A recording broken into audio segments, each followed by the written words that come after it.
सैफ अली खान चाकूबाजी मामले के आरोपी को मुंबई में गिरफ्तार हुए अब करीब 40 घंटे बीत चुके हैं और इस गिरफ्तारी की गूंज महाराष्ट्र से लेकर अब दिल्ली तक की राजनीति और उनके चुनाव में सुनाई दे रही है।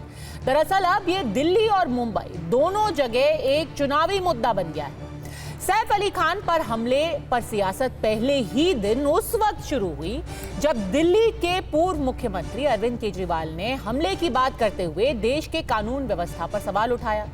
बस फिर क्या था, फट से दूसरी तरफ से जवाब भी आ गया। लेकिन जवाब देने वाली पार्टी बीजेपी नहीं थी बल्कि कांग्रेस थी। दिल्ली में ही एक प्रेस वार्ता में कांग्रेस सांसद इमरान मसूद ने अरविंद केजरीवाल पर आरोप लगाया कि वो दिल्ली चुनाव में मुस्लिम वोटों को साधने के लिए सैफ के मुद्दे का इस्तेमाल तो कर रहे हैं, लेकिन वही केजरीवाल तब क्यों चुप थे जब 2020 के दंगों के दौरान दिल्ली में ही मुसलमानों पर बिजनेस करना है तो हार्डवेयर शॉप इज बेस्ट। सही स्ट्रैटेजी से आपकी शॉप बनेगी प्रॉफिटेबल। अभी डाउनलोड करें फ्रीडम ऐप और जाने मार्केटिंग से लेकर सेल्स बढ़ाने के टिप।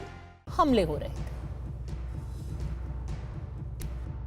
उसके कोई चाकुओं से हमला कर दे तो ये वहां की राज्य सरकार और केंद्र सरकार के ऊपर बहुत बड़े प्रश्न चिन्ह खड़ा करता है।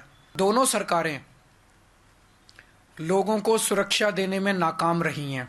इसके पहले सलमान खान के यहाँ शूट आउट हुआ, बाबा सिद्दीकी का मर्डर कर दिया गया।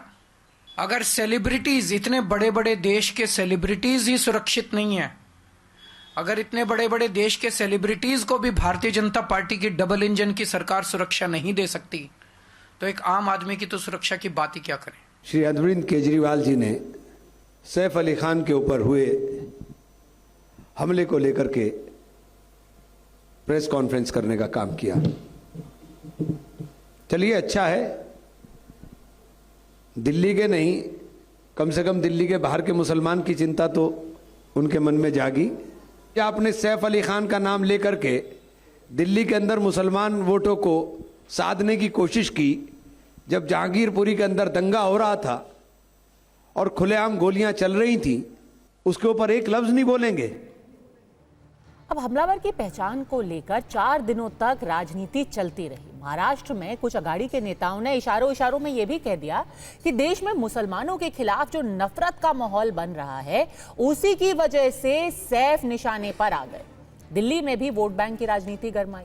लेकिन इस पूरी कहानी में ट्विस्ट उस वक्त आया जब मुंबई पुलिस ने कल ये खुलासा किया कि सैफ पर हमला करने वाला कोई तथाकथित भगवादारी नहीं था, जैसे कि महाराष्ट्र के कुछ नेता कह रहे थे, बल्कि उसका नाम है मोहम्मद शरीफुल इस्लाम और वो बांग्लादेश मूल का है। अब बारी बीजेपी की थी। उन्होंने पलटवार करते हुए विपक्ष से पूछा, अब आप क्या कहेंगे? आम आदमी पार्टी जैसे राजनीतिक दल होंगे, रोहिंग्या, मुसलमान और बांग्लादेशियों को संरक्षण देंगे, तो मैं यही कहूंगा, ये वो लोग हैं जो इनको पनाह भी देते हैं और गुनाह करने के लिए पीठ पर अपना हाथ भी रखते हैं। और ऐसे राजनीतिक दलों के कारण ही जो उनके पक्ष में आकर खड़े हो गए थे पहले, आज होंठ सिल गए हैं। ये रिश्ता क्या कहलाता है? जिन्ना की कब्र पे मत्था टेकने वाले लोगों को देशभक्ति शब्द का इस्तेमाल नहीं करना चाहिए।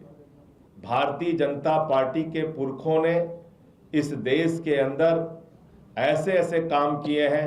अफजल गुरु को शहीद मानने वाली पार्टी के साथ तो इन लोगों ने सरकार बनाई है। 10 साल में बांग्लादेशी घुसपैठियों को हिंदुस्तान के अलग अलग हिस्सों में बसाया, और कौन बोल रहा है गोली मारो छाप नेता, ये आके हमें देशभक्ति सिखाएंगे। बताया जा रहा है बांग्लादेशी है तो पुलिस को देखिए कौन बता रहा है, भाजपा वाले, बीजेपी वाले। एक अभिनेता का ऊपर हमला हुआ है, चाकू से हमला हुआ है, उसके पीछे का रहस्य क्या है? तो बांग्लादेशी है और बीजेपी वाले मुंबई के बांग्लादेशी जोर से बोल रहे हैं, तो उसकी जिम्मेदारी किसकी है? केंद्र सरकार की है। मिलिए, गृह मंत्री जी से मिलिए और बोले सभी बांग्लादेशियों को हटाइए और शुरुआत कीजिए शेख हसीना से। नौटंकी करते हैं बीजेपी वाले। मुंबई महानगर पालिका का चुनाव है ना, तो लोगों को डराते हैं, लोगों के मन में भय निर्माण करते हैं। अवैध बांग्लादेशी, अवैध रोहिंग्या देश और दिल्ली की सुरक्षा के लिए खतरा है। लेकिन मुझे अफसोस इस बात का है, दिल्ली के पूर्व मुख्यमंत्री अरविंद केजरीवाल इनको पालने का काम करते हैं।